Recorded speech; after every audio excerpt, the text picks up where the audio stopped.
Hey, right out of the gate, we wanted to follow up with the hot topic, which is the Mortgage Forgiveness Debt Relief Act. And as most of you guys know, it's set to expire December 31st. Yeah, we talked about this a couple of weeks ago and warned of the inherent dangers of the expiring act. Well, some of you got the message and sent Congress a letter warning them of the dangers to come. And by some of you, we mean the Financial Services Roundtable, Housing Policy Council, and the Center for Responsible Lending, so none of you. And here's what the letter basically has to say. If Congress allows the law to expire, then homeowners who are working with their servicer could end up owing more in taxes if they receive any kind of a mortgage debt forgiveness. This would make it more difficult and expensive for these homeowners, who are already financially struggling, to accept short sales and many loan modification offers.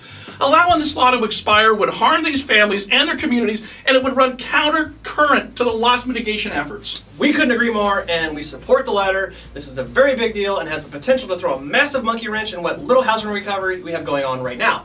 These advocacy groups need your support and the support from other advocacy groups. Do your part and either forward today's show or forward the letter itself to your sphere of influence. The support needs to be massive, and a link to the letter is down below. Now, the Senate committee has already reported an extension package which included this and other expiring legislation, but it has not been taken up by the Senate as a collective body. It needs to be. Put pressure on these guys and get the word out like only you guys can. Now, let's play a game we like to call Media Roulette. This is where we take recent stories reported by respected media outlets and compare notes. The amount of spin in the media is crazy right now, and depending on what you read, the sky is either falling or it's littered with gold flakes. Today's Media Roulette is brought to you by Bloomberg and RealtyTrack. Okay, here we go. I'll take Bloomberg, you take RealtyTrack.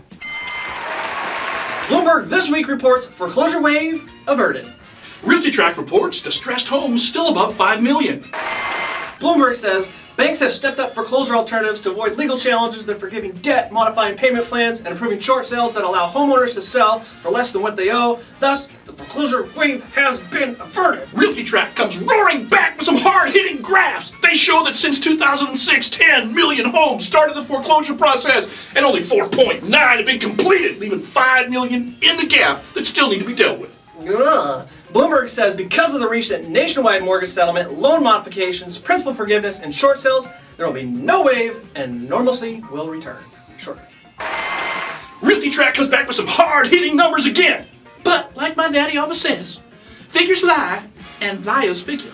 Apparently Gary's dad's Southern. Figure that one out. Anyways, they show that as of October 2012, we still have 5.3 million homes in the foreclosure pipeline in some way, shape, or form. And they also come back with a wild card not seen before. Nearly 100,000 homes a month are being put back into this equation. Just where are these wild card homes coming from?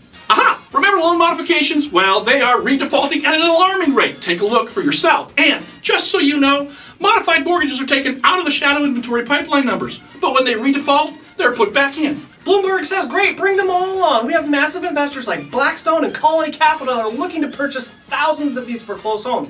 And I actually know that last one to be true because I have it on record that those two investors are going to town right now and buying in numbers and bulk that you can't even imagine.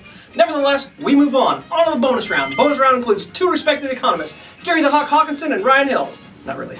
No, it's Robert Schiller of Case-Shiller versus George Mason University's own Anthony Sanders. Schiller says he's still worried about home price declines, and he also thinks it's funny, haha, how people have so much confidence in the recovery. History shows that these markets are hard to predict. Now, not a ton of optimism, so let's see what Sanders has to say. He says the best cure for any market meltdown is to let prices fall to whatever levels needed to clear it. Instead, we're sitting here in 2012 and we're still not out of the woods yet.